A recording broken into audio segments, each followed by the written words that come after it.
what you wanna say to me now. I wanna wake up with you in the morning. Show me there's nothing fake to me now. I wanna wake up with you in the morning. Say what you wanna say to me now.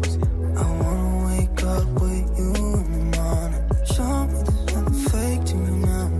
I wanna wake up with you in the morning. Turn this room, turn it to an ocean. Let me float around. Eyes closed, like we're dreaming even when we're not. You and me got a whole other meaning, I don't know how. You and me just know.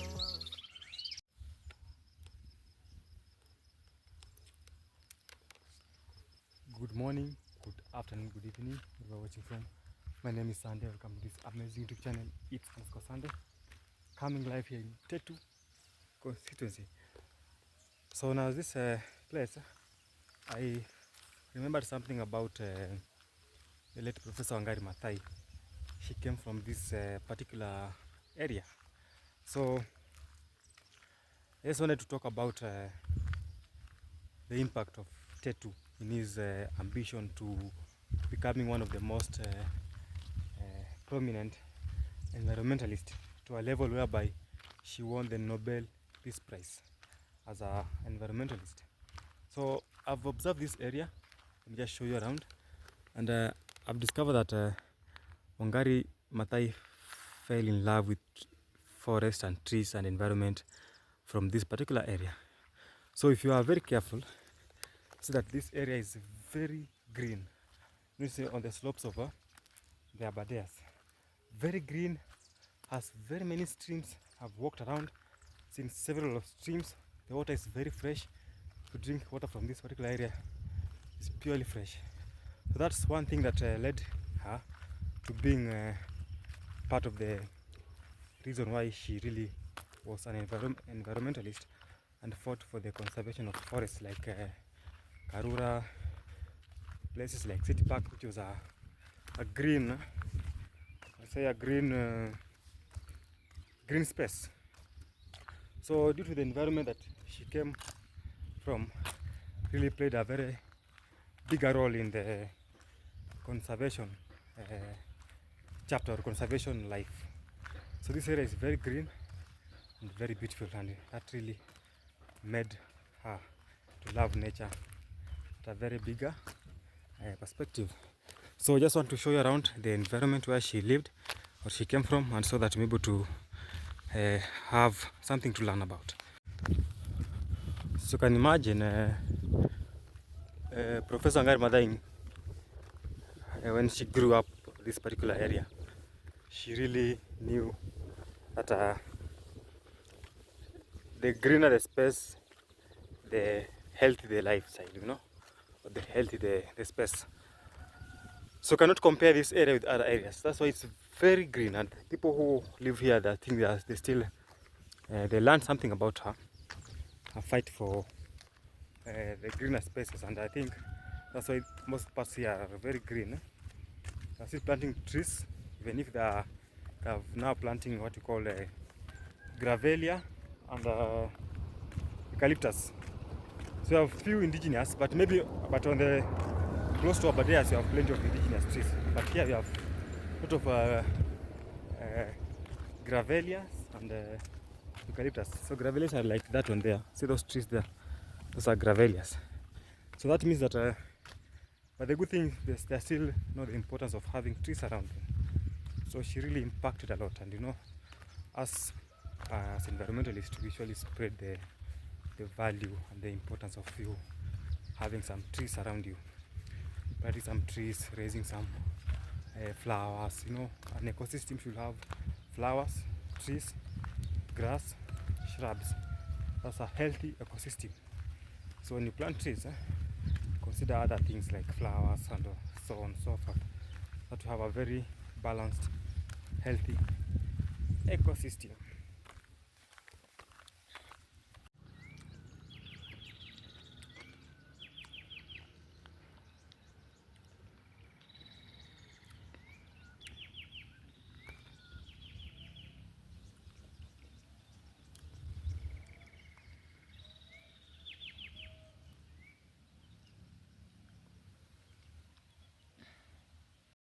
Very nice forest on the other side, with plenty of trees.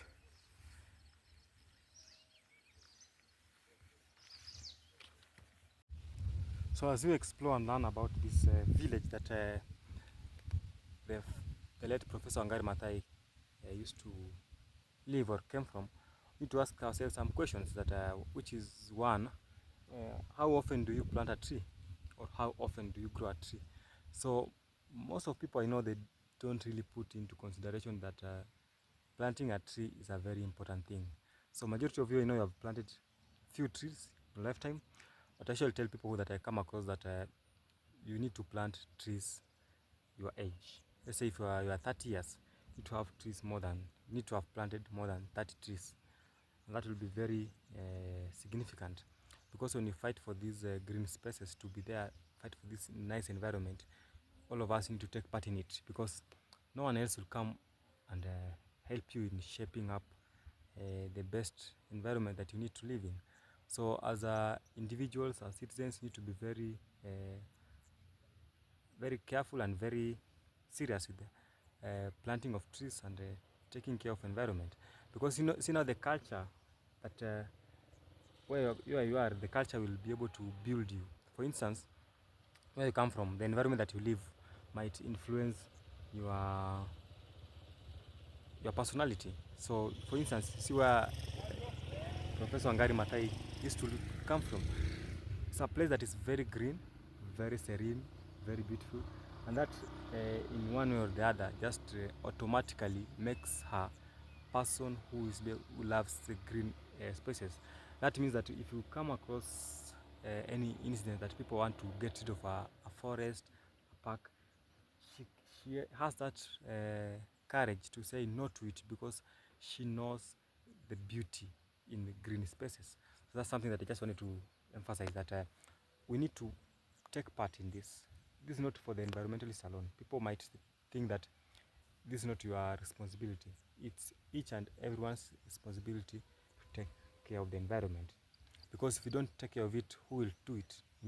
I know the thing is that when you do it, you need to put into consideration that you are doing it for the future generation. For instance, when Wangari Maathai was fighting for this forest, for many forests, for many parks in Kenya, when she was planting like millions and millions of trees, when she was mobilizing women to plant trees, to grow trees, to take care of the environment, she was doing it for the future generation. And that is true, because when you plant a tree, it will take long to grow. Maybe 10 years, 30 years, it will be a bigger tree. People who will benefit are the future generation.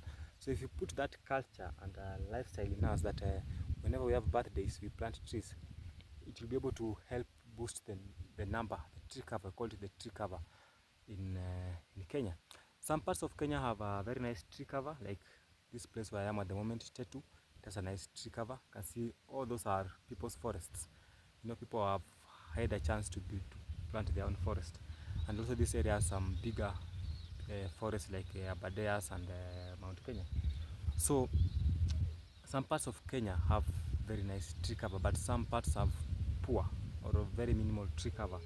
That acts as a disadvantage to the areas. So the thing is, those areas need to boost the tree cover by doing more of a tree growing.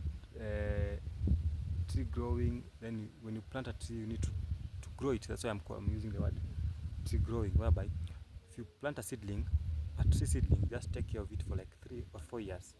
That will increase its survival. But if you just wake up in the morning, dig a big hole, you put a seedling, then you forget about it. And funny thing, you might wake up when the sun is out. That will reduce the chances of tree survival rate. So the tree growing need to be taken very seriously, because it will be able to increase the tree cover, which will enable the place to many parts of Kenya to receive plenty of rainfall. Because for sure, those areas that have less tree cover, that's why you have minimum rainfalls, like places like the northern part of Kenya, where you have a lot of drought incidences. It's because of the less tree cover. So that's one thing that you need to put into consideration, that trees are very important. So we have to, as we celebrate her for what she did, and as you celebrate where she came from and the impact that she had to the community that she used to live, we need to also to emulate and try our best to come up with a solution to that, because you cannot rely on what she did and just don't forget to do other things.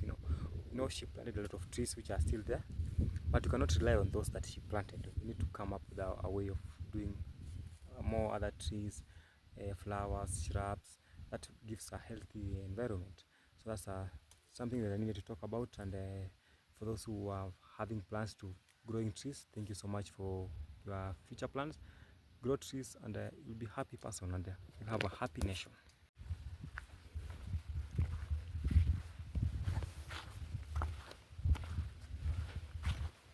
Very lovely forest here, plenty of trees.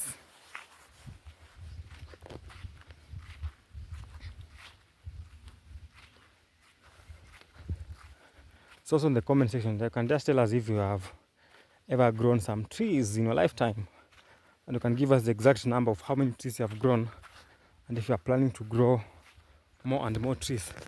There are guys who are planning to grow more trees. There are guys who are planning to increase the tree cover by participating in tree growing exercises. So sometimes when the schools are on, they tend to do some tree growing, especially when we're having the holidays. You can go to the parks, forests, and help in tree growing. You can boost that. So most of the time it happens when there's a tree growing exercise, like in the forest, in the parks, at school, and such kind of places. That's why you can participate in that and be part of that forest, call it forest regeneration activity, and you boost in the forest cover. It's tough going up, but it's beautiful seeing where you have come from,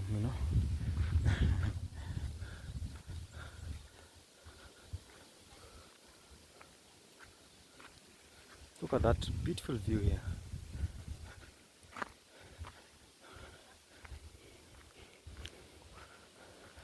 But as I usually say,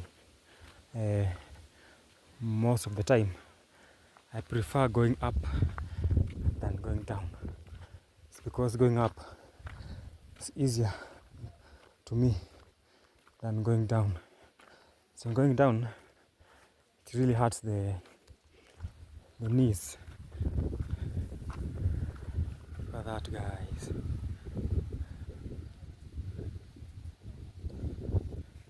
Very lovely landscape, you see.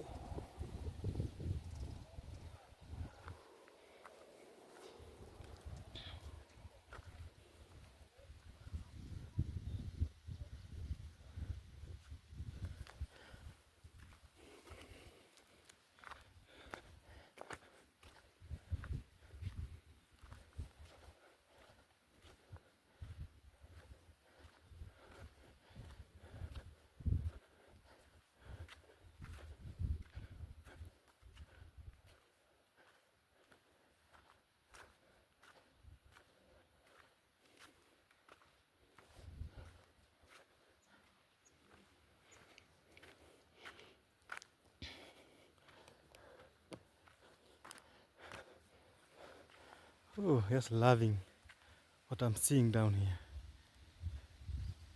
Yeah, that's very beautiful forest there.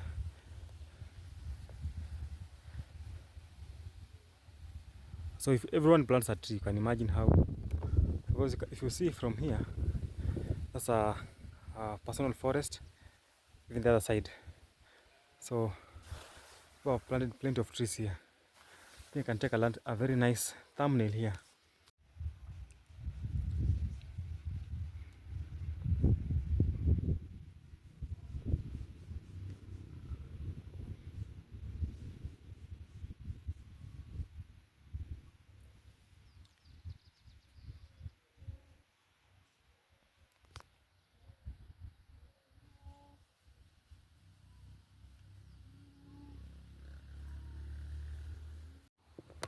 So guys, thank you so much for watching.